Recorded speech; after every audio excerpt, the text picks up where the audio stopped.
The ultimate Minecraft iceberg? Let's go.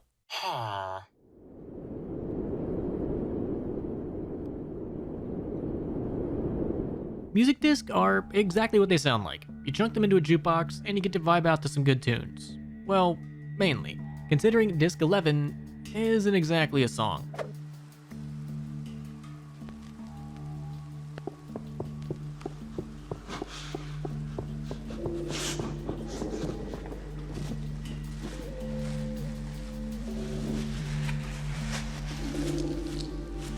Kinda creepy, I know, right? But music discs were first introduced around mid-2010, with only 2 discs implemented, Cat and 13. 9 more would be added about a year later in 2011, 1 more in 2012, and we ultimately wouldn't see a new disc until 2020, the arrival of Pigstep in the Nether update. 1.18, 1.19, and 1.20 also introduced a new music disc, and 1.21 introduced a whopping 3, giving us the 19 that we have today. And also, random fun fact, if you play a music disc in the meadow biome, you'll unlock a unique achievement. So if you want to get this done, the easiest way to acquire a music disc is to have a skeleton accidentally kill a creeper with a bow. But unfortunately for that, only 12 discs have a chance to drop from creepers. The rest you have to find and loot scattered randomly throughout the world. And I know we've all gone head on into a Bastion Remnant to get our hands on Pigstep at least once. Definitely worth it. Now there is no sponsor for today's video, so make sure to check out Gamersubs using that link down there below in the description. Use code CRAZY to get a discount when you check out. They are really knocking it out of the park with their merch recently, so if you want to grab some, you better hurry up while supplies still last. Back to the video.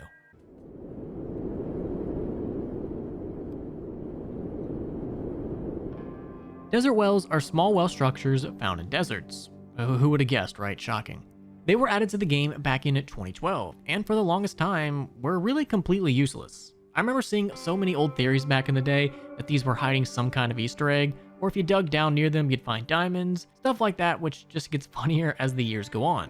Anyway, these were finally given a purpose in 1.20, as they now contain suspicious sand, which can be brushed to find items such as pottery shards, sticks, suspicious stew, bricks, and if you're really lucky, you can find an emerald. So I'm glad to see that these once mysterious desert wells were finally given a purpose, even if it took almost a whole decade.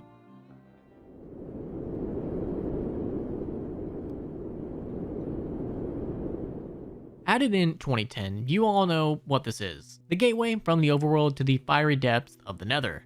The standard Nether portal is a 4x5 rectangle, but in 2013, they were updated to be able to be built even larger, up to 23x23.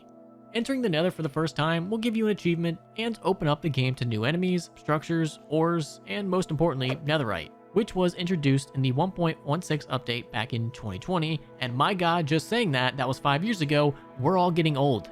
Time is just flying. But anyway, Nether portals are extremely important, as you need to go there to acquire Eyes of Ender, which are essential for actually beating the game.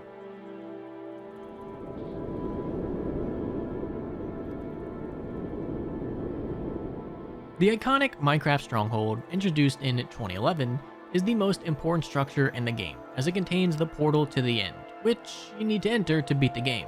Originally, you could only find 1 stronghold per world, then 3, then 128. Strongholds are actually one of my favorite structures in the game, as not only do they contain the end portal, but you'll find a lot of cool and interesting rooms full of useful loot, such as diamonds, enchanted books, armor, tools, and so on. You never really quite know what's going to be around every corner. I do think that strongholds could definitely use an update at some point in the future, like some more unique rooms would be great, and just giving the whole thing an overall update would be rather nice. Before we continue the video, I do have to shout out my beloved Patreons. We got Brian Hahn, Person, Fat Lucky Potato, Icy Storm, Giovanni Diaz, Mayall, G-Dice Smackdown, Org, Ty Mulan, Simple Simon, One Up Gamer, Cyrus, Zach White, and Stinky Jamie. Patreons get videos early and access to my top secret pillow fort, so if you want to be a Patreon supporter, link is down there below in the description. You may continue watching the video.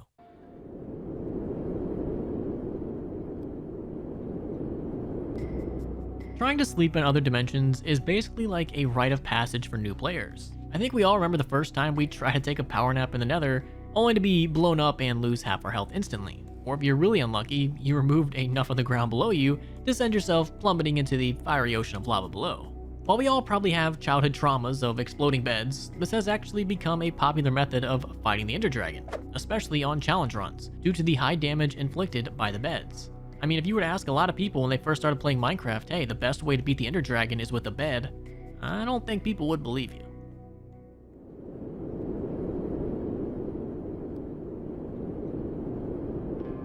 Chiseled sandstone, which was introduced in March of 2012, is known for the fact that it has a clear engraving of a creeper face on it, which sparked a lot of discussion back in the day about the implications and hidden lore, and even still goes on today. And this was especially apparent regarding the desert temples, which contained numerous chiseled sandstone blocks. But if you've seen any of the numerous Minecraft theory videos and lore videos, then you would come to the understanding that creepers at one point were actually on our side.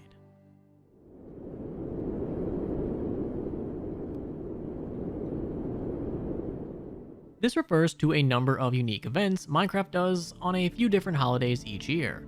On New Year's, the splash text when loading up the game will say Happy New Year. On Halloween, undead mobs will have pumpkins on their heads, and on Christmas, chests are briefly changed to look like presents.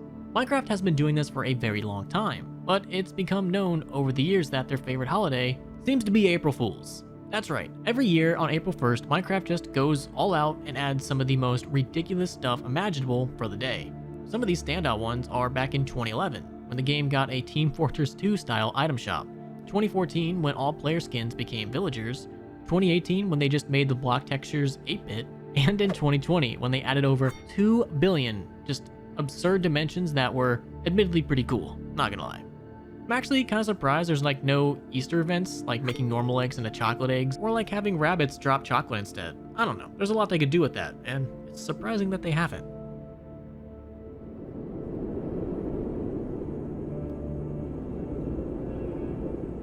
Beacons are a very late game block that are very useful and even kind of essential for massive excavation projects. Beacons are required to be placed on top of pyramids made out of iron, gold, emerald, diamond, or netherite blocks. Building a beacon with maximum power allows the player to utilize speed, haste, resistance, jump boost, strength, or regeneration. In order to unlock every ability, however, it is required that you gather nearly 1,476 units of your chosen minerals, or just over 23 stacks. And it really doesn't stop there either. If you want to have all the beacon buffs, you need to build an even wider pyramid, which, for maximum effect, requires 2,196 units of your chosen mineral, or over 34 stacks. That's a little bit of mining, but an iron farm is probably the best way to accomplish this. Make your life a little easier.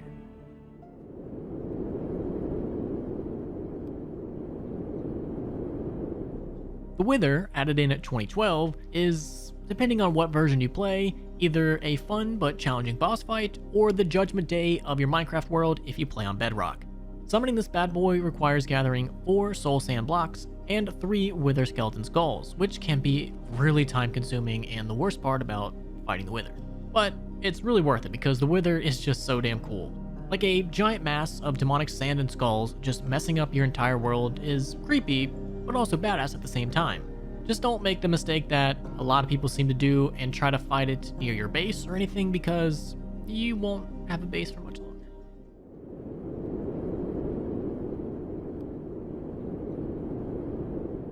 Well, we finally arrived at probably the most famous urban legend not only in Minecraft, but gaming as a whole. Well, at least for the last 15 years. You all know Herobrine, the mystical figure that looks just like Steve, but with cold, dead, creepy, blank white eyes. His legend started all the way back in 2010, with posts about some mysterious entity with white eyes on old Minecraft forums. But these posts would quickly be surpassed with the creation of the creepypasta, which detailed Herobrine's strange behavior, such as building pyramids, digging 2x2 holes, and removing leaves off of trees.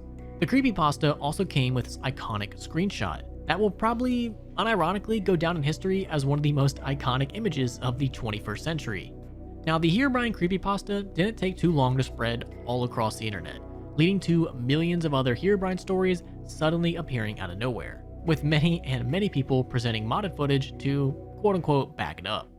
There were also weird theories about Herobrine being Notch's dead brother, who didn't actually exist, or that you could summon him by building a shrine, and all sorts of other crazy conspiracy theories. The creepypasta became so big that the developers themselves played along, and he inevitably became somewhat of a pop culture icon, as he appeared in a number of old Minecraft parody music videos we all loved back in the day. But skipping forward to 2025, the element of mystery surrounding Herobrine has sadly faded, and it'd be genuinely difficult to produce a convincing urban legend about him, or anything in Minecraft anymore at this point. But still, the legend of Herobrine will forever be one of the coolest things that the internet has ever done, while also kind of being one of the cringiest.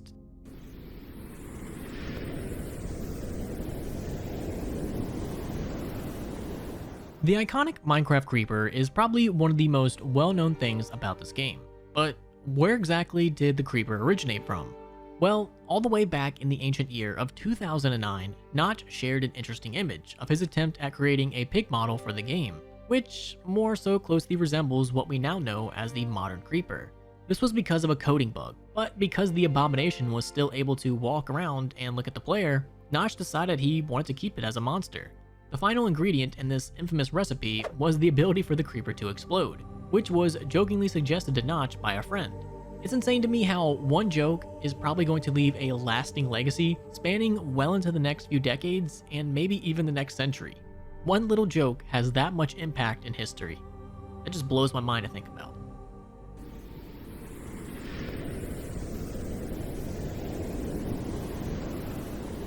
Pink sheep are a variety of sheep that are by far the rarest to find naturally in the world. Out of all the sheep colors, white, gray, light gray, black, brown, and pink sheep have an insane 0.1558% chance to spawn. But if you include the baby pink sheep, you can get that up to 0.164% chance to spawn naturally. Now keep in mind, brown sheep, which are also pretty rare, still have a 3% chance of naturally spawning, which is significantly higher in practice. Gray and black sheep have a collective 15% chance of spawning, while white sheep have a 81% chance. I've encountered maybe half a dozen naturally spawning pink sheep in all my years of playing this game, and each time it's always cool to see. Makes me want to drive down to the casino and just put 100 on red and see what happens. But maybe I shouldn't take gambling advice from Minecraft. That may not be the greatest idea, but I'm gonna do it anyway.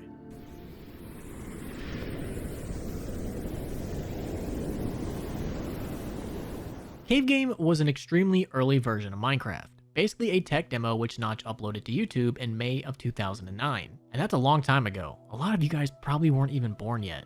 But the game was so primitive in this state that the CIA probably used it as a torture method back during interrogations, which would probably make their captives talk pretty quick because the game was so boring. It only had 3 blocks in the whole demo, and one of them was air. Yeah, air. There was a creative mode, but you couldn't fly, destroy, or place blocks. You really couldn't do anything. But like I said, this was a tech demo after all, which seemingly was just to show off the procedural generation of the world. And for the time, that was actually pretty impressive.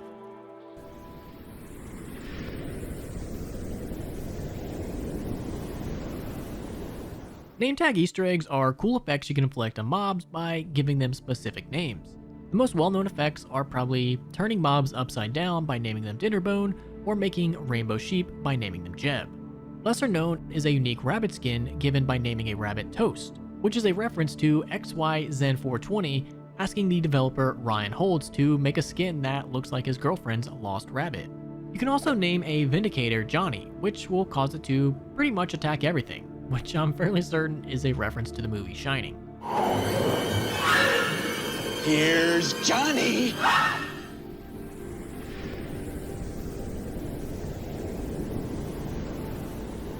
1.17 was meant to be the massive and ambitious Caves and Cliffs update, introducing massive changes to the world generation along with heaps of other new features. This was a very controversial update, especially back in 2021, as Microsoft ultimately decided to split it across 2 updates, which angered the community, rightfully so, because Microsoft may have had a past history of failing to deliver on promises.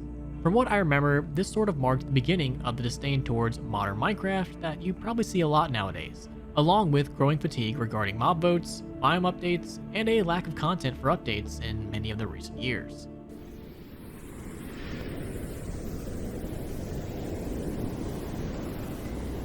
This is an interesting theory that actually has some merit to it. It states that creepers are actually mutated plants due to their leafy texture, and spread spores via their explosion, which apparently some plants do in real life. Science. Yes, science! Now that last part is actually borderline canon, apparently, and some people seem to support this theory. Like with any internet discussion, there are always two sides, and people also argue that a plant isn't meant to have a skeleton, which creepers canonically do, so who really knows at the end of the day, because I'm not even sure the devs do.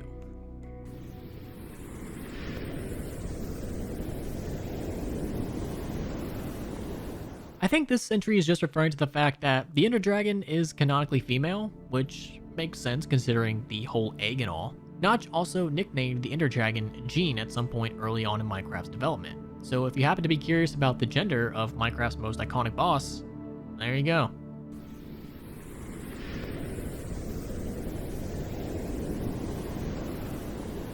Those of you who played the old tutorial world on the Legacy console version of Minecraft back in the day are gonna love this. I know, I sure do. Despite spending hours exploring this pre-built world, finding all the music discs, checking every last corner of the world for cool builds, I actually sort of forgot about the secrets hidden in the giant Minecraft logo above spawn. If you build up to it, you can find a lever that opens a secret redstone door, and waiting on the other side, you'll find another portal all lit up and ready to go. Just seeing this again, after all these years, is like a nostalgia truck plowing me right in the face.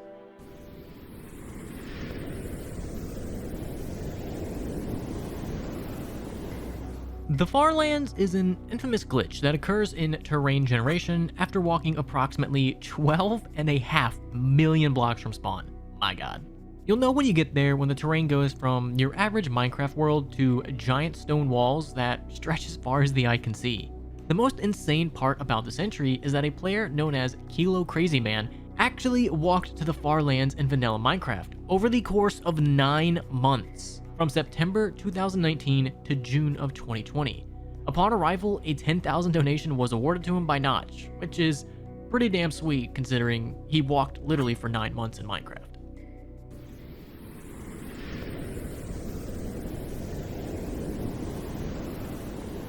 Soul Sand is a block that's been around for as long as the Nether, and has an interesting yet dark detail in its texture. The pixelated pattern of the sand is not random by any means, and if you look closely, you'll notice the sand bears twisted faces, distorted in agony, seemingly frozen in place, petrified. And who knows if these faces are lifeless or an image of still living souls who remain trapped in the searing hot sand for years, decades, centuries, or who knows how many years at this point. This theory also pairs well with another one from quite a few years back that Netherrack is actually made up of some kind of flesh. What kind? No idea. But this detail is really damn dark and creepy, especially once you begin considering the implications.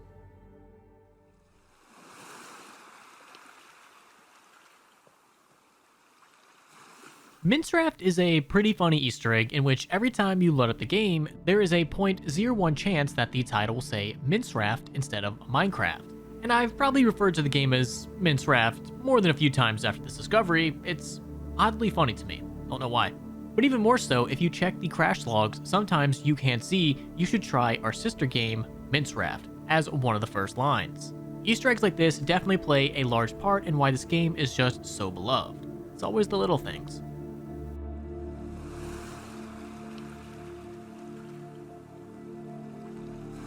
The Nether Reactor was a structure players were forced to build in early versions of the Pocket Edition, due to the fact that the Nether itself was just too intensive to be implemented at the time.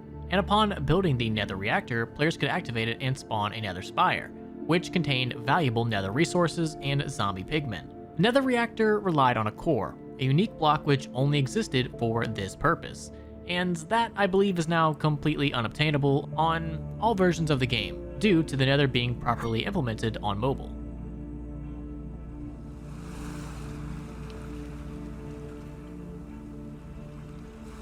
Anyone who has ever actually booted up Minecraft before 1.13 will have seen the blurred out panorama of a seemingly insignificant Minecraft world.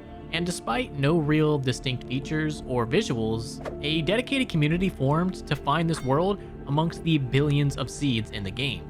And in July of 2020, the seed for this world was finally found after a month-long search using literally nothing but the power of autistic hyperfixation. But in all seriousness, some of the methods used by these guys was actually pretty impressive. Like, they were using the clouds and the directions that they were going and the height of the grass. I'm not even making that up. Literally the height of the grass to figure out where the seed was. Like, damn. And I'm really glad that the seed has been documented and preserved because we all know the pain of losing a great Minecraft world. And it would be a shame if something that we all remember very fondly would just disappear with time. And funnily enough, pack.png, which was a screenshot used for resource pack and server menus, had its own community looking for the world seed, which was also found shortly afterwards in September of 2020. Like I said, sift through billions of seeds just to find a needle in the haystack is kind of insane, and you gotta respect the dedication.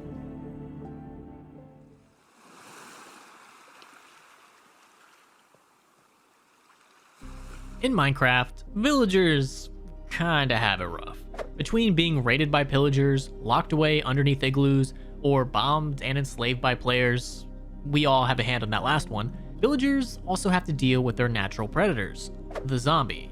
The villager/zombie conflict has been a part of Minecraft for a very, very long time, and you can see the consequences of it in your own world, as there is a 2% chance for any village that you come across to be abandoned, meaning all doors and torches have been destroyed, supplies are scarce, houses are in very rough shape, and all the villagers have been zombified. These are also pretty eerie to come across, and it just adds another level of immersion and creepiness to the game.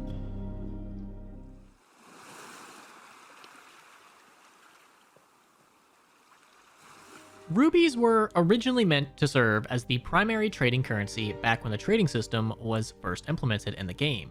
However, due to one of the developers having issues distinguishing that from redstone due to the fact that he was colorblind, the developers decided that they should replace them with emeralds instead, which have remained as the game's trading currency ever since. The textures for rubies and ruby ore are actually quite interesting, and honestly, I hope Mojang one day finds an excuse to implement them with a unique purpose, because right now it feels like just such a waste having them there but not using them in the game or anything. Rubies seem pretty cool. Maybe we can get some like new swords and stuff. It's been a while since we've really had anything cool like that. I mean, if you want to discount netherite, but I feel like they could do some cool stuff with rubies.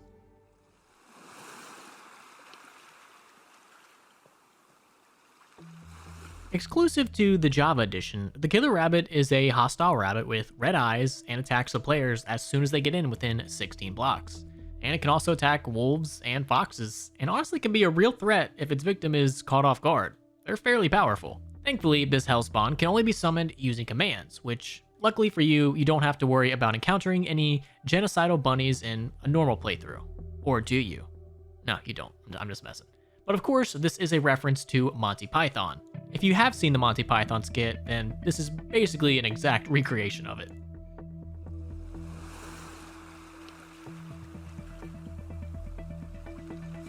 Mob conversions is an interesting topic, as there are a lot of different mobs with some pretty unique forms, and many different ways to actually activate them. Lightning is one of the most versatile conversion methods, as it can make creepers charged, turn villagers into witches, make that make sense, pigs to zombie piglins, and even race swap mushrooms. Yeah, you didn't know that one, did ya? Other conversions include villagers becoming zombified after being killed by a zombie, and then being turned back into villagers upon being cured by the player.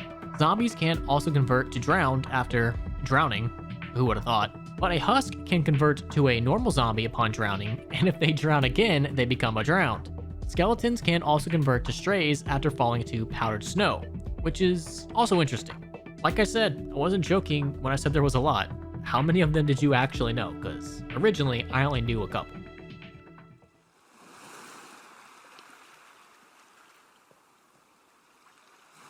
The Sky Dimension was a cut dimension meant to be the exact opposite of the Nether. A heavenly environment built upon a number of floating islands hovering over the void. This world type can actually be generated in a few versions of the base game, but it's mainly just an overworld preset, so sadly, you won't get like any new mobs, features, or anything like that. Just a damn sweet view though. Now, the original Sky Dimension, which was at one point confirmed by Notch, was ultimately remade into the End Dimension, due to performance issues with the original idea. And although it was hinted at for a while that they'd get back to the original Sky Dimension, this never really ended up happening, and it's now sort of been forgotten. This one is actually upsetting, as I think it'd be a perfect fit for Minecraft nowadays, especially with how prominent Elytras are. This would be a pretty sweet place to visit.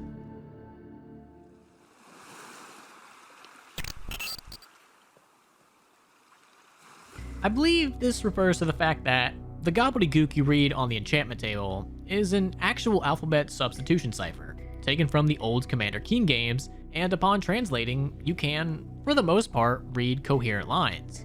The lines are formed by 3 to 5 random pre-made words, which Mojang used as a way to implement some funny little Easter eggs, such as the Elder Scrolls being a possible line on the enchantment table, obviously referencing the Bethesda franchise, and Ambigon being a word on the list, which was coined by The Simpsons in the 90s. The H.P. Lovecraft short story, The Call of Cthulhu, is also referenced here, along with a small number of other pieces of media from way back when.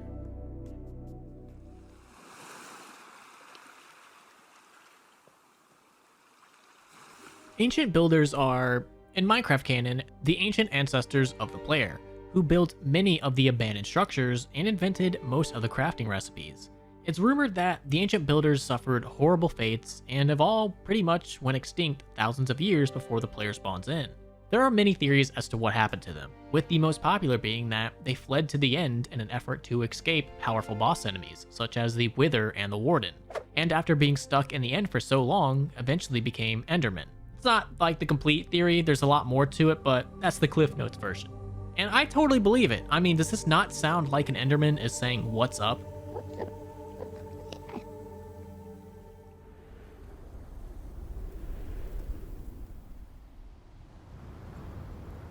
How Did We Get Here is a hidden achievement in Minecraft that requires having 33 different status effects applied at one time. You have Absorption, Bad Omen, Blindness, Conduit Power, Darkness, Dolphin's Grace, Fire Resistance, Glowing, Haste, Hero of the Village, Hunger, Infested, Invisibility, Jump Boost, Levitation, Mining Fatigue, Nausea. Sounds like I'm reading like the negative side effects of a prescription. You got Night Vision, Oozing, Poison, Raid Omen, Regeneration, Resistance, Slow Falling, Slowness, Speed, Strength, Trial Element, Water Breathing, Weakness, Weathing, Wither, and Wind Charged are all needed at the same time, which is just good luck with that. This achievement is infamous in the community for pretty obvious reasons, and it has a dedicated fan bases that strive to find the most efficient way to accomplish it.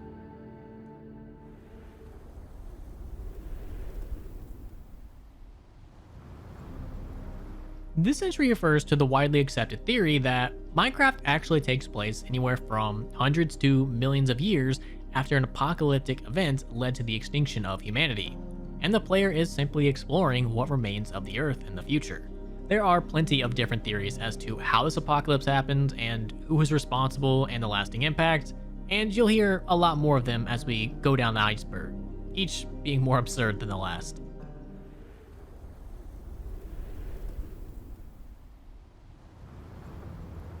The Red Dragon was another dragon intended to be added in Minecraft by Notch, but was ultimately canned after his departure from the game in 2014. I believe not much is actually known about it, other than the fact that it was supposed to be rideable and would require the dragon egg to spawn. I think any chance of this ever actually being implemented nowadays is slim to none, especially considering elytras serve the purpose of providing flight in survival mode anyway. Even though a literal red dragon would be just so much cooler. I mean, come on. You get to ride a dragon.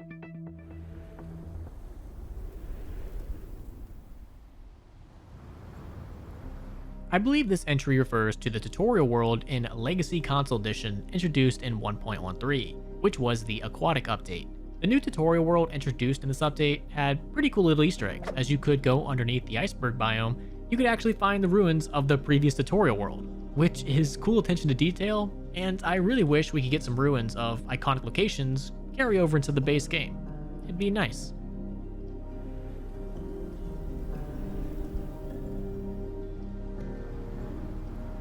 Undead giants are massive zombies that can reach up to 12 blocks in height and can kill you as if you were nothing but a cockroach.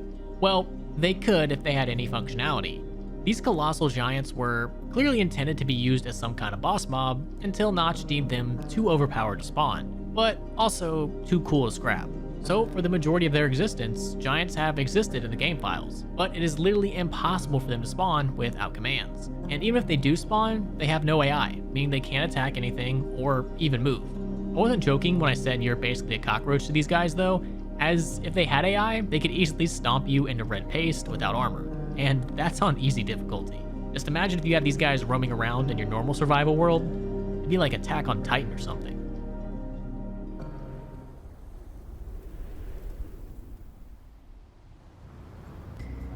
Null is another classic creepypasta, very similar to Herobrine, in which the player is stalked by a strange entity who messes with his world and, conveniently, his recordings too. The narrative is set up to make it seem that the menacing Herobrine is the culprit, but at the end it's revealed to be some kind of shadow man who has actually kept Herobrine prisoner and tainted his name by committing atrocities across numerous worlds. The whole creepypasta is actually a pretty cool twist on the iconic urban legend, especially for the time. Looking back on it now, it's a bit cringe, but at the time it was cool, let me tell you.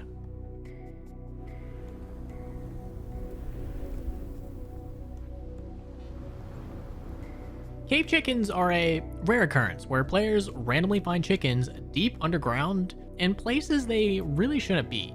This is due to chicken jockeys, only despawning the baby zombie but not the chicken, which would leave the little chicken just chilling around in the cave. This also has an unintended side effect of zombies being able to pick up chicken eggs, meaning they won't despawn, which can result in a massive horde of zombies occupying cave systems if the certain circumstances are right. So not only do you have a bunch of chickens, but you also have a bunch of zombies holding eggs. Coming across that in a random cave might give you the wrong idea.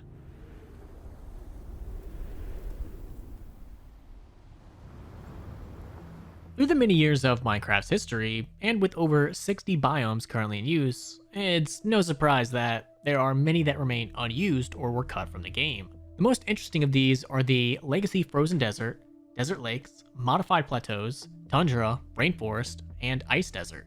Overall, most unused biomes are found or not found in Bedrock Edition, which has 27 unused biomes.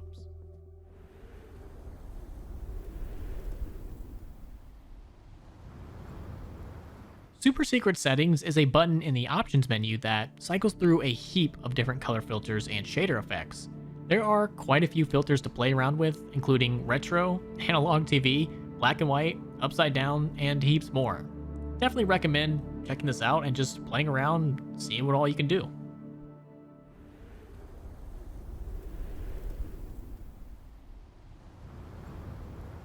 Entity 303 is a creepypasta very similar to Null, this time about a hacker or team of hackers seeking revenge on Minecraft after being fired. The creepypasta details how worlds and servers are infiltrated, corrupted, and the players driven to insanity by their attackers. The creepypasta also follows in the footsteps of Null and paints Herobrine as the protector of the game and his players fighting against 303, and 303's plan to ruin the game. Again, back in the day it was cool. Like rereading this now, ugh, a little cringe.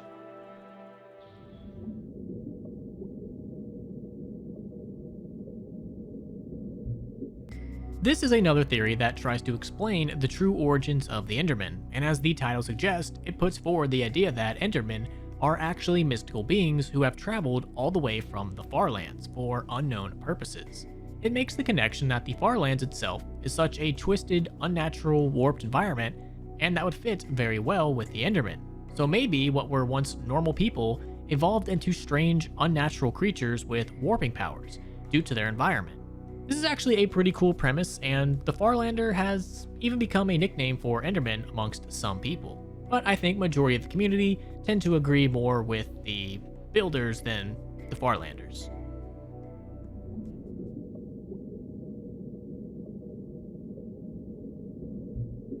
Green Steve is another classic creepypasta from the mid-2010s, about a player being ambushed in a desert temple by a bright green version of Steve, who attempts to assassinate the narrator using explosives, ultimately succeeding by the end of the story. This Green Steve also demonstrates the ability to teleport the narrator into a cave full of creepers, which he does on their first encounter. Also, just want to say, if you're looking for a good laugh, read the comments on this creepypasta because angry 12-year-olds on the internet are still funny even after all this time. Hello, young mortals and mortals. I am not afraid of anything and everything. Even this is fake, so don't trick me because you will die by the mighty and immortal Reaper Emo. Yeah, shut up, retard.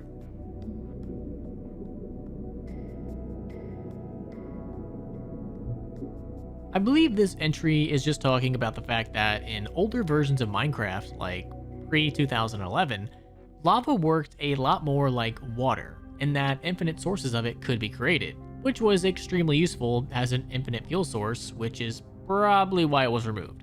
Since the introduction of dripstone, however, infinite lava is once again possible, given it's a little tedious though.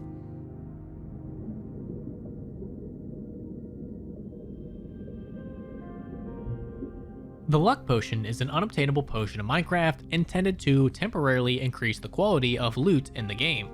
The potion, along with the status effect as a whole, is unused, although for one patch, Arrows of Luck were implemented as a reward from Fletchers after completing the raid back in 1.14, but this was unfortunately removed in the full release. There is speculation though, maybe one day the rabbit foot could be tied to the luck status effect, or used to brew the potion if they ever actually wanted to properly implement it.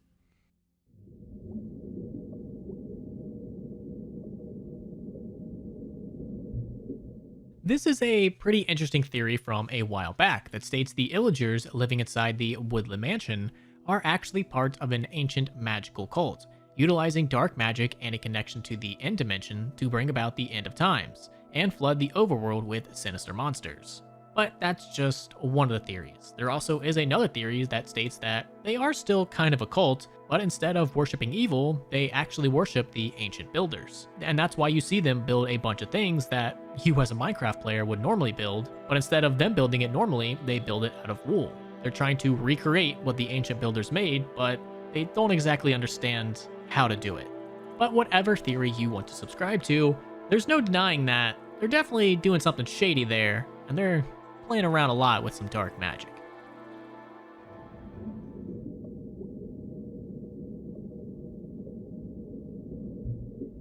Pre-activated ender portals are a very rare occurrence where every single frame block in an ender portal manages to spawn with an Eye of Ender already in it, meaning the portal is already activated and you can completely skip going to the nether to beat the game. But that's considering you already know the location of the end portal beforehand. However, the chances of this actually happening is comically low, considering each frame block has a 10% chance to generate with an eye. With 12 blocks, the chance of even 5 frames being filled is only like 38%. Now, all 12 frames? Well, that's about a 1 in like a trillion chance or something like that, so don't hold your breath. It's possible, but as Ace Ventura said, "So you're telling me there's a chance?"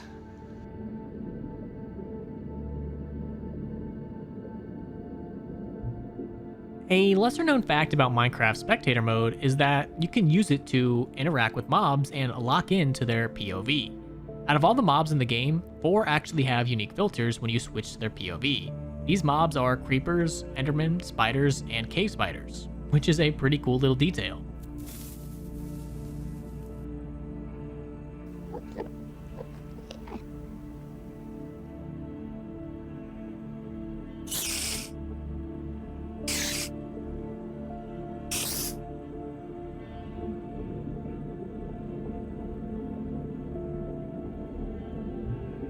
Flying squids are an infamous glitch that could only occur on multiplayer servers. Basically, back in the day, many players reported seeing squid just flying through the air like it was nobody's business, and after Mojang became aware, they explained that on multiplayer servers, the game didn't update a certain variable on the client side. This velocity variable was meant to stop squid from leaving the water, but as it didn't work properly, they kept swimming up and they would leave the water and just start flying around, which is both creepy if you don't know what's going on, and also hilarious at the same time.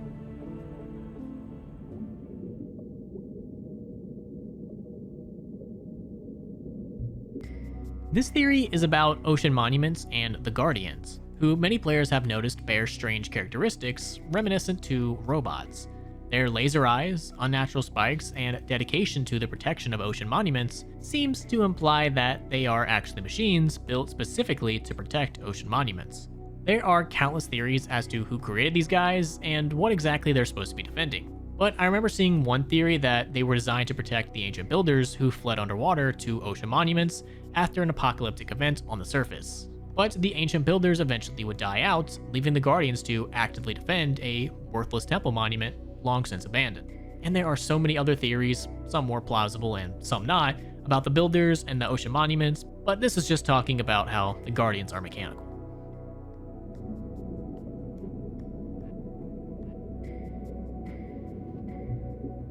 This entry refers to secret spectrogram images generated using in-game audio and music discs that usually contain hidden messages, images of creepers, or even uncanny player models.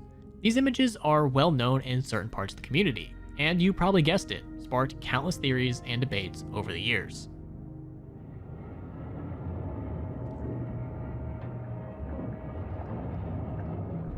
The giant fossils found in Minecraft have been a topic of debate since they were first implemented back in 2016. No one knows what exactly these giant creatures could have been, and theories range from massive prehistoric ancestors of modern mobs to ancient abominations that we really don't have any understanding of yet. Nonetheless, these fossils serve their purpose of world building perfectly and keep the conversations going around this world's origins many years later.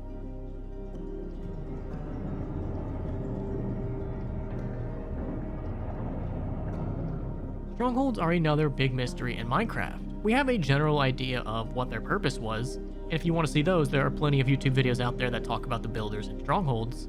But one interesting theory that probably doesn't hold up much nowadays, but was really popular back in the day, was that whoever built the strongholds were keeping some kind of living beings captive in the jail cells before throwing them into the end portals.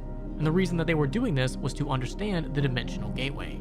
Either way, it would make sense that strongholds sit abandoned due to their prisoners managing to escape and kill their captors, eventually shutting down the end portal and either escaping the stronghold or being stuck in it with no way out, eventually succumbing to starvation. Like I said, this theory doesn't hold up too much nowadays, and the Game Theorist has plenty of videos talking about the ancient builders, and it goes into strongholds in much more detail. But we have some pretty good theories about what exactly these are, but I don't think we have it 100% quite yet.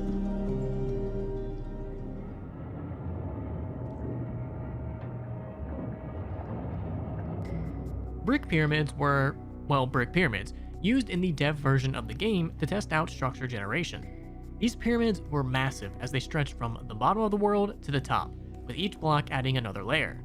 These things were pretty damn eerie, and you would be forgiven for thinking back then that you'd stumbled across the Tomb of God itself. Unfortunately, these pyramids were eventually removed and has sadly just faded into history.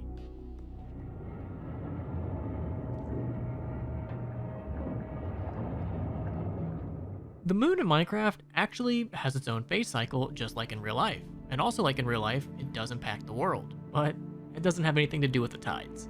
Each of the 8 cycles of the moon has a level of impact on slime spawning in size, mobs spawning with armor and weapons, said armor and weapons being enchanted, zombie characteristics, and the chance for mobs to pick up dropped items, spiders having status effects, and lightning spawning a skeleton trap horse. I can't believe that after all this time, I'm still learning new things about this game. There's a lot of miscellaneous stuff that you would probably never see in-game, but it's still cool that it's in there.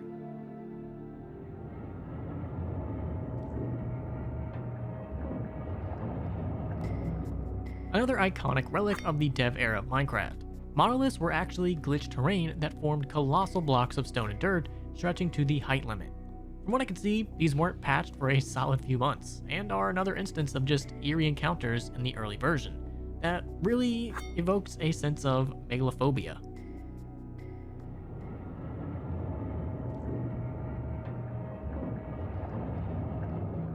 I believe this entry refers to a theory spawned from the achievement the player gets after beating the Ender Dragon, titled Free the End. It states that Endermen were once humans, living on a distant planet, but one day the Ender Dragon came and destroyed their planet, transforming it into the barren wasteland we now know as the End. In the aftermath of this destruction, those who weren't killed were transformed into Endermen, and quickly fell under control of the dragon, remaining this way until the player eventually comes to slay it, which probably only happened much later.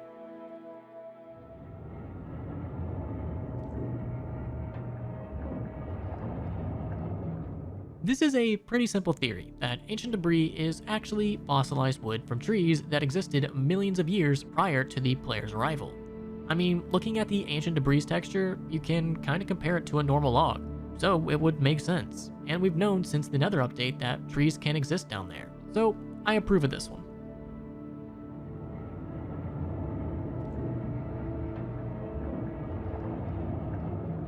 Modified jungle edges are a unique transition biome known for being the rarest biome in the entire game.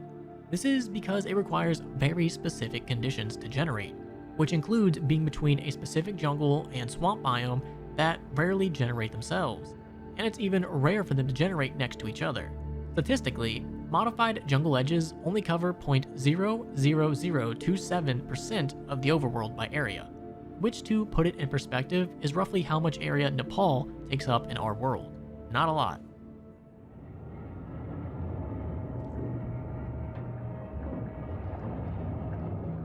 This is an interesting theory, that wandering traders are actually nitwits, who, if you don't know, are those annoying villagers that just won't get a job, because God forbid you contribute to society whatsoever.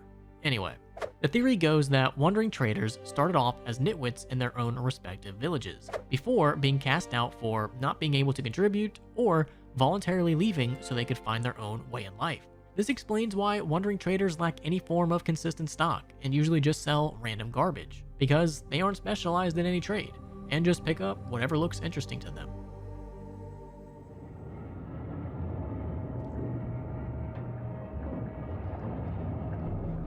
This is another apocalypse theory that states that most of humanity was originally wiped out due to a fungal zombie outbreak.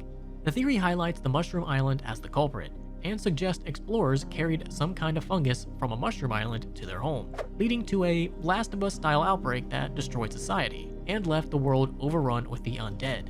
In this new world, many existing inhabited locations, such as villages and pillager bases, are just survivor settlements, and pillager raids are just a standard case of human greed and violence.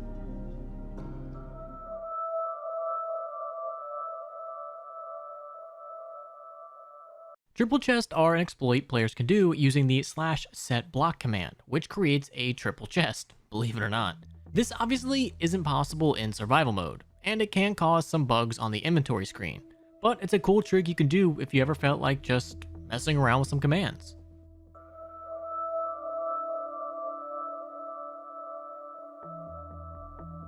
Like any other video game, most NPCs you see in game nowadays went through an extensive design process, with most of their final designs differing a lot from what was originally put forward. Endermen and spiders originally looked a lot different in their first appearances. Well, more on that later.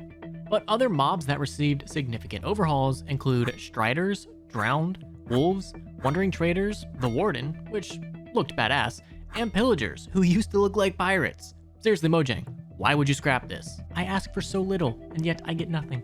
Anyway, weirdly enough, no mob has undergone as many overhauls as the zombie pigmen, which in the early days went through so many design changes, only to be changed again in the 1.16 Nether update, which is a decision I was never personally a fan of.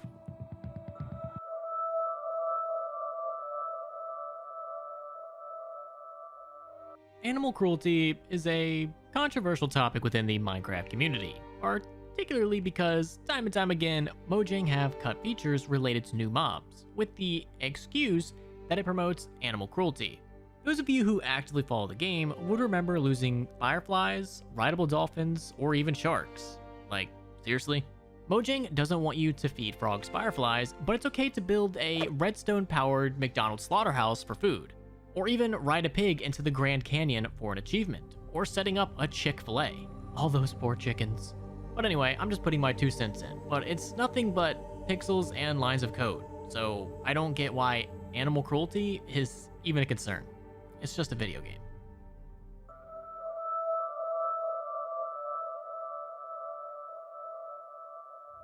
Abnormal cacti is a rare phenomenon where cacti can spawn on top of each other, sometimes multiple times, breaking the natural height limit and leading to an absurdly tall cacti that can reach even over 20 blocks in height, which has been documented multiple times. The tallest cacti ever found was an insane 23 blocks high, which is enough to be fatal to the player if they decided to jump off of it. The probability of this occurring is also wild if you look into it, as you need a minimum of 8 cacti to spawn in on top of each other for this to occur, and that's assuming 7 of those are 3 blocks tall, which already only have a 1 out of 9 chance of spawning naturally. All I'm saying is, if I discovered this, I'd be heading straight to the casino, and no one could stop me. Put it all on red, baby.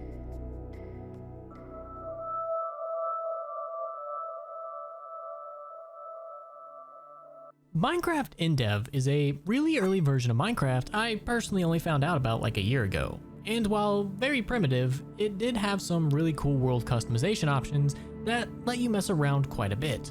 There are 4 world types: island, floating islands, flat, and inland. The last of which just surrounds the world with flat, barren landscape.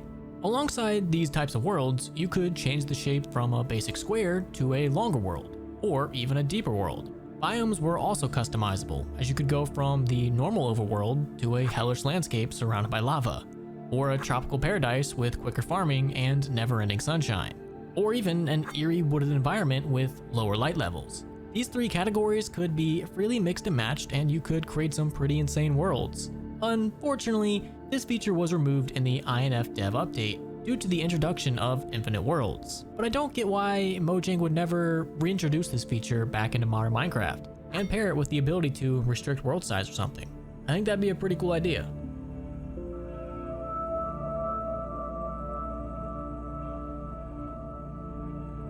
Back in Minecraft Alpha 1.04, snow was finally introduced into Minecraft, but because the game hadn't been designed to incorporate an additional biome into the world, it was designed so that upon creating a new world, there was a 25% chance it would be a snow world. So if you wanted to experience the snow back then, you had to create a new world and hope you got lucky enough, and once you did, all you'd get is snow in that world. I think we should all be grateful that they moved past this idea eventually.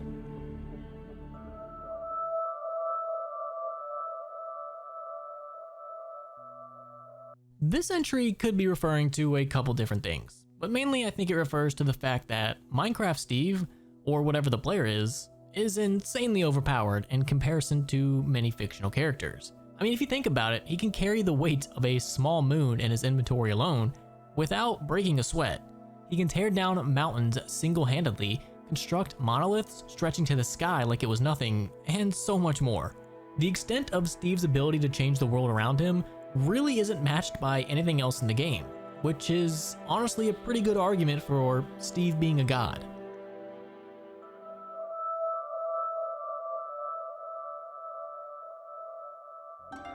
Minecraft China Edition is obviously the Chinese edition of the game. Who would have thought? Anyway, this version of the game is pretty interesting because it does have some differences from the original, such as the fact that it's free, but a Chinese citizen ID is required, and further security is in place to prevent access from foreign users. The game's language setting is locked to simplified Chinese, and surprising no one, the whole thing is heavily censored. The game itself has slightly different mobs and features, including an additional Apocalypse game mode that features unique bosses, mobs, and a new wasteland type of dimension. All of these features are neat and all, but they pale in comparison to the fact that this game has literal gambling. Yep, the marketplace of this game lets you play scratch cards to earn in-game currency. Alright, GG Ping, you win. Where do I sign up? I'm a gambling addict. You caught me.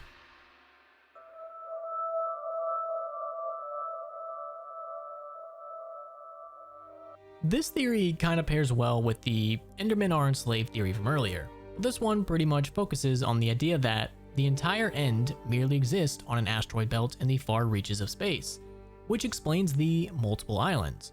It also states, like many other theories, that the Endermen evolved from humans, specifically humans who tried to colonize the asteroid belt after their planet became uninhabitable.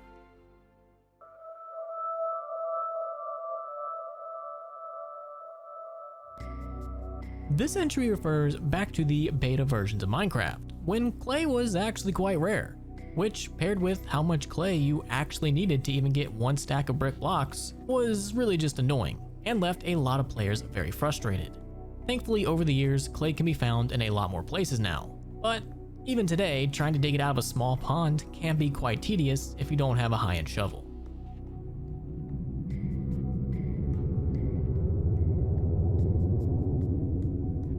This is a pretty simple theory, that the Minecraft world is actually hollow, due to the fact that there is literally nothing underneath the world but a horrifying bottomless void to nowhere.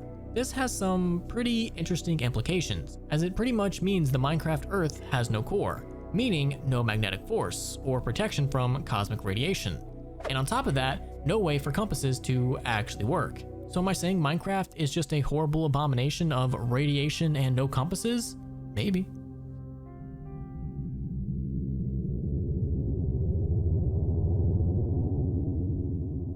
Another little piece of trivia from early Minecraft, Endermen originally had green eyes when they were first introduced, which only stuck around for the first pre-release for Minecraft Beta 1.8, as by the second pre-release they were changed to the purple that we all know and love. I believe this change was made because Notch wanted to add even more to the creepy factor of these guys, and green was definitely not cutting it.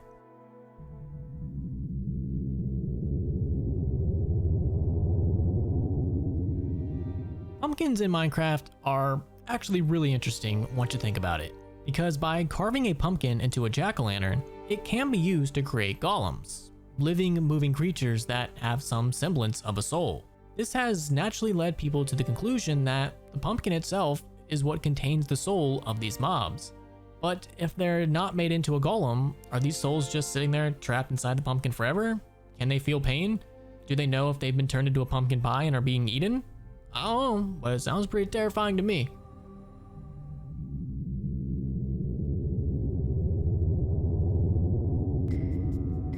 This entry refers to a creepypasta about a player tunneling into a stronghold and discovering white endermen, who immediately become hostile and chase him across the entire world, somehow filling his mansion with TNT and blowing it up.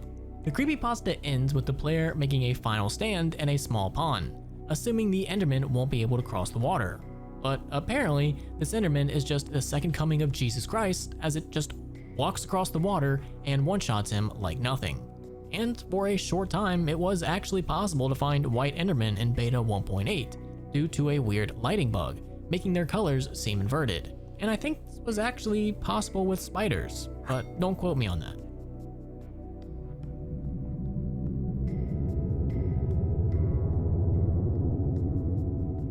Have you ever found it odd while exploring a mine shaft that it's very easy to find valuable ores just littering the walls, and even valuables left in the chest, when the whole point of the mine is to collect these resources? Well, you're not alone, and players have been speculating for years that the true purpose of the mine shafts is something we don't exactly know. Some theories suggest that the mine shafts were dug in an attempt to locate strongholds, or even ancient cities, while others believe that the original purpose of the mine was to extract ore, but it got overrun with cave spiders that either poisoned everyone or trapped the miners in the webs and ultimately ate them. I absolutely love and hate that idea, but as of 2025, we really don't have a 100% exact answer.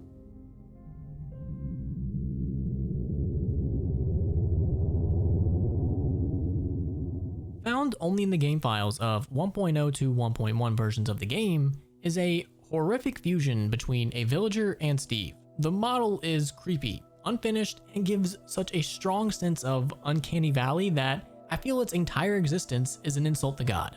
This thing has no known purpose, and even if it was intended to be used in the game, clearly needed more work as the model isn't finished. My best guess is that it was just an asset used for testing by the developers, or maybe it's just something more sinister that we haven't uncovered yet, but it's probably just the asset thing.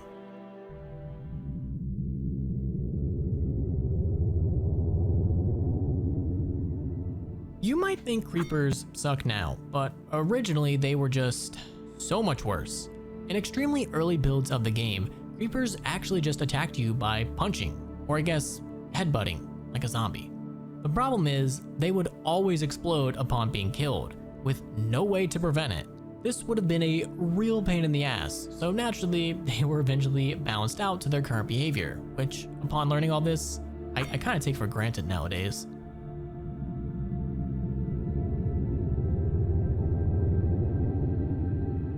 Yet another lost remnant of early Minecraft. Spiders did in fact used to be brown, with creepy, lifeless black eyes. It's kind of surreal seeing spiders in this form, and I gotta admit, the design is actually really cool, and I wish they got brought back as some kind of biome variant. Definitely for the much hotter and drier biomes.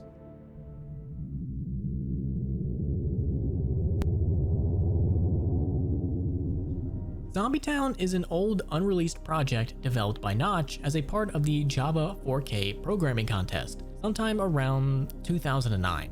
It originally started as a sequel to Left 4K Dead, one of his earlier contest projects that was a parody of Valve's Left 4 Dead.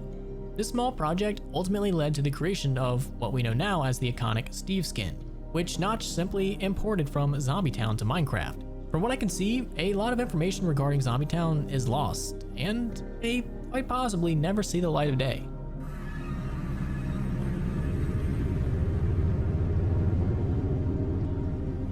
Before Beta 1.8, there existed these strange clones of the player model that could be spawned in and walk around like actual mobs. They usually walked around aimlessly or attacked the player if they happened to be nearby, but they were unable to really interact with the world itself. Apparently, they didn't even get affected by liquids. These creepy clones were eventually removed in Beta 1.8 and have sort of been forgotten since, which leaves me very curious as to what the purpose of these guys actually was.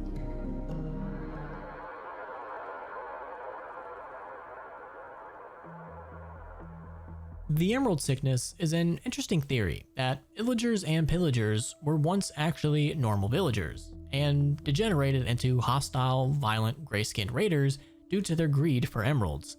The physical changes are theorized to be caused by the mental toll caused by abandoning morals for emeralds. And honestly, this theory does seem plausible, especially when you see how often pillagers drop emeralds, and it gives a good explanation as to why the conflict even started.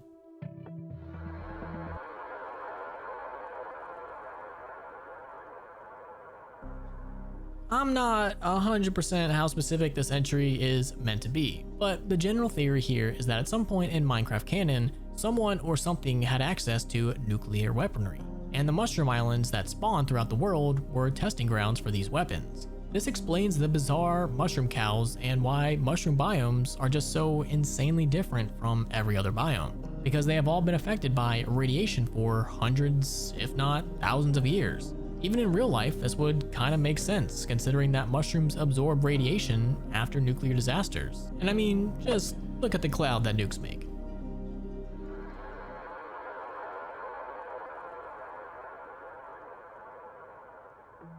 This is a pretty absurd theory regarding evolution in Minecraft by Reddit user XDM31, but it basically states that guardians, silverfish, striders, endermites, and phantoms all evolved from the Nautilus after they were nearly hunted to extinction to produce conduits. An illustration accompanies the theory and provides reasoning for why different groups of Nautilus evolved differently, which incorporated them actually ending up in different dimensions and adapting to them. It's a pretty interesting theory overall and really gives you something to think about.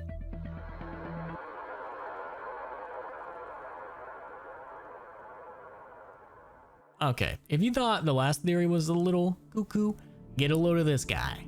The Dead Star theory proposes the reason the sun seems to actually revolve around the Earth is because the sun used to be the Earth, and the planet you're on now actually used to be the sun.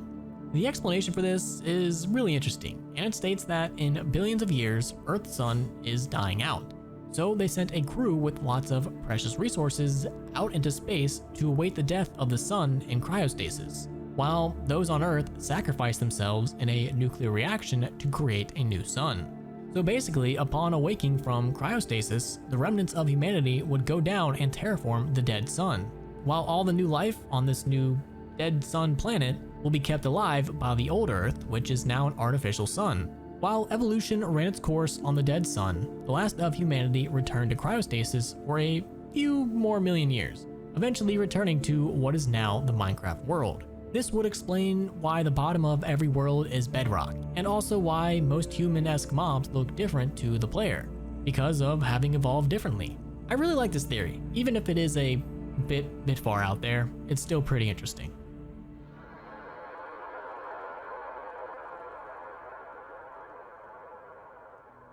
Back in the ancient Iron Dev version of Minecraft, there was a period in which smelting was a thing, but furnaces didn't exist. Back in these days, you actually needed to light a block on fire with flint and steel, and then just throw your ore into the flames, where it would spit out fresh ingots for you. To compensate for the fact that you needed an iron ingot to craft flint and steel and start a fire, I believe the game just gave you the tool right as you spawned. This method was completely removed as soon as furnaces were implemented, which is probably for the best.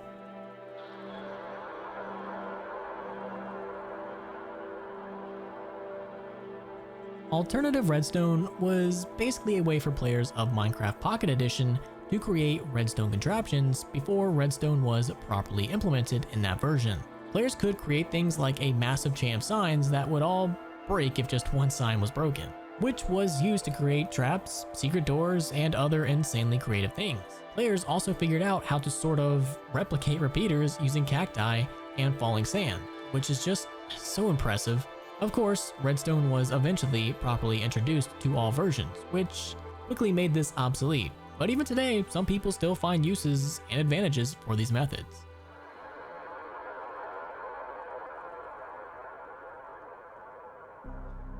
Introduced in 1.16's Nether update, basalt deltas are seemingly volcanic biomes covered in ash and lava. But if you listen carefully in these biomes, you'll actually hear the sound of a Geiger counter, which some players theorize is because the biome is actually a nuclear wasteland and not volcanic as previously thought. Although it's more likely that the Geiger counter sound is a reference to radon gas, a naturally occurring gas that is more prominent in volcanic environments. At this point, Mojang should just add a proper wasteland biome to the game because God knows we all want one. All these nuclear theories are pretty much evidence of that.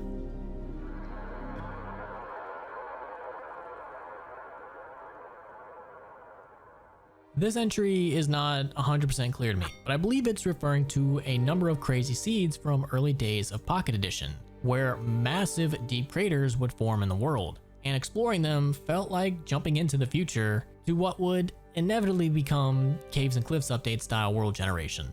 Back in the early 2010s, I believe the most popular of these seeds was Porsche, which from what I recall, some players would do challenges where they would just jump into the crater and see how long they can survive. Times were simpler back then.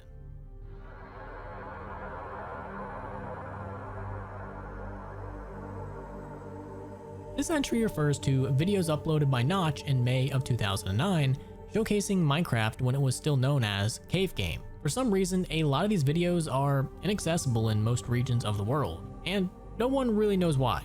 It's pretty weird, especially considering from what we know, these videos don't contain anything worth hiding.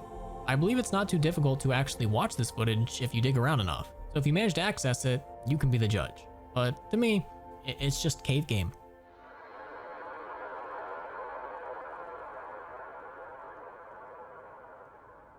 At some point before the full release of Minecraft 1.9, it was possible to respawn the Ender Dragon after killing it by constructing a creeper face out of clay.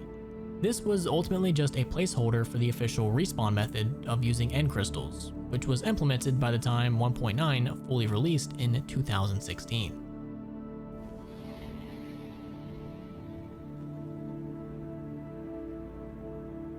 This theory is an interesting one that states that souls are actually a valuable form of energy, and the Wither is incredibly powerful because it's made of soul sand.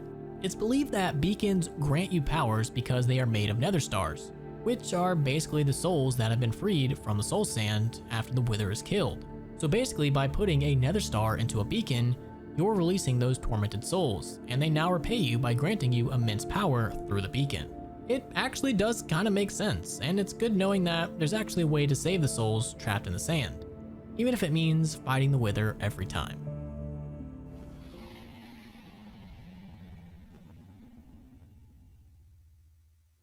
This is an urban legend from back in 2020 that states creepy stuff will start to happen in your game if you spend too much time looking at the moon, such as more monsters spawning and days gradually becoming shorter. There's even word of strange stuff happening in real life afterward.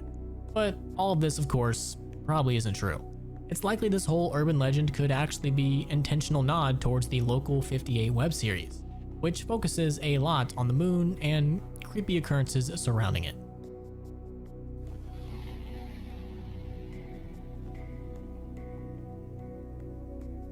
This entry, I believe, is an old rumor about white pumpkins being added to the game in 1.16 that would reside in the Nether. Obviously, they were never added, but they are seemingly still a popular request from fans who want white pumpkins to occupy the Nether's Soul Sand Valley biome. This request has been made multiple times across different forums and usually consists of players wanting to double as both food source and, if made into a jack-o'-lantern and combine it with blue flames, a block that would scare specific mobs away. I believe this whole thing originates from the fact that there's actually white pumpkins in Minecraft story mode, which is weird that you would have it in one, but not the other.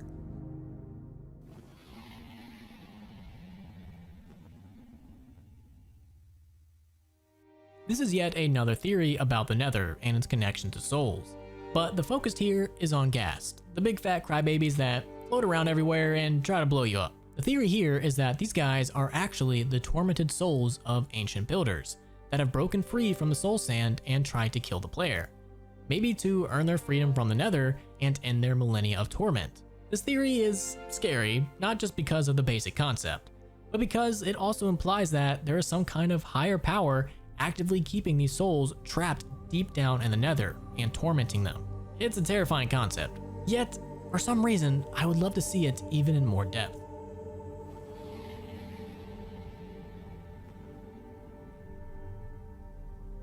This theory actually refers back to the old Nether reactor core and states that the Nether dimension was potentially created because of a catastrophic meltdown with a Nether reactor core.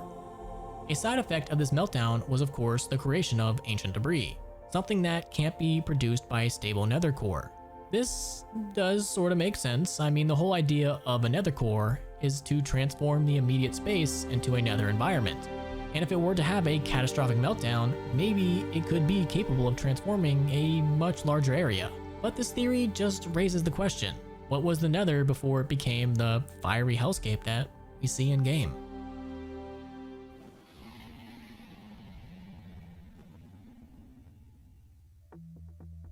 .rv, also known as the Trendy Update, was an April Fool's update back in 2016 that just added some random things like a USB charger block, VR headset, smartwatch, and an ankle monitor, which is awesome. Anyway, people theorized that somehow this update was actually used to collect data from players. Although, I really don't know how this theory came to be, nor can I understand why Mojang would decide to go all out on data collection for an obscure April Fool's update, but it's the internet and I've heard weirder theories.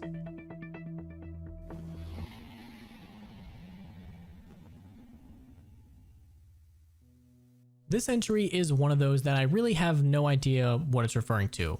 From what I can gather, this is some kind of old rumor that Mojang actually added some kind of structure in the game that players believed was Herobrine's home way back in the day. But that's really all I can gather from it, and damn it, I want to know more.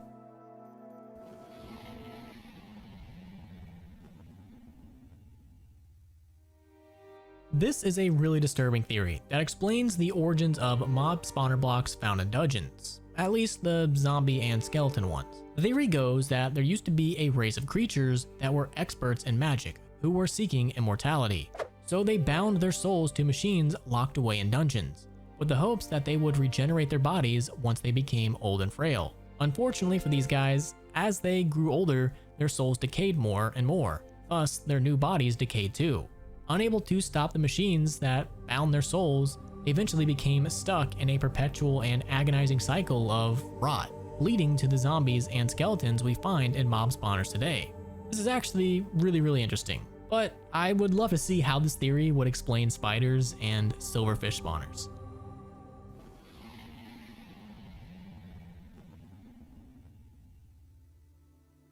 Now I'm sure there are quite a few theories about how Steve is actually sentient or where he's in a game or something, so I couldn't tell you which theory this is exactly referring to.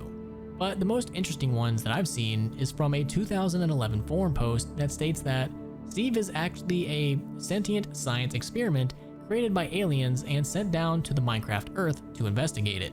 The theory goes on to say that all existing monsters are actually mutants created by the same aliens. Science experiments gone wrong. And just to make sure that Steve doesn't try to cooperate with said aliens, or the mobs, they removed his vocal cords and made it so he can only express himself through building and destroying. I'm not sure how they made that possible, but they did. And this theory also explains that the respawn mechanic is just the aliens using warp and regenerative technology to keep Steve alive, so he cannot escape the servitude to them even through death. And out of all the theories we've talked about, this one is definitely true.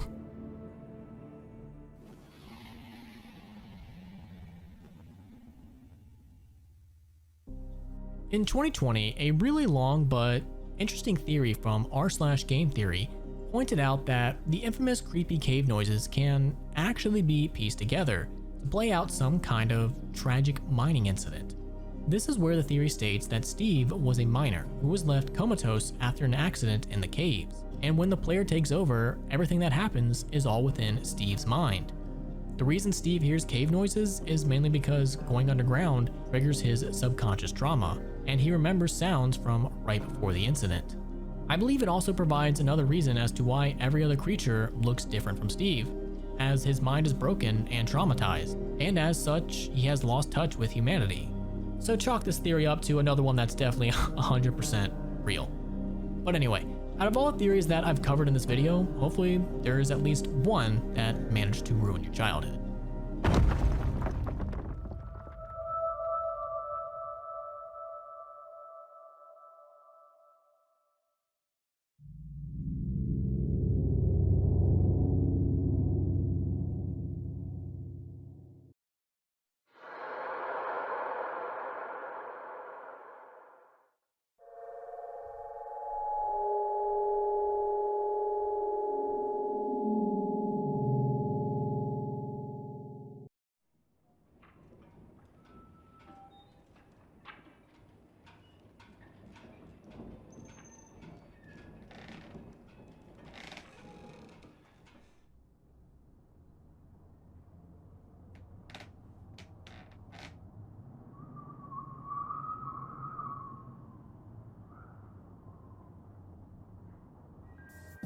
That is going to be it for this video. What was the first new thing you guys learned? Let me know down there below in the comments.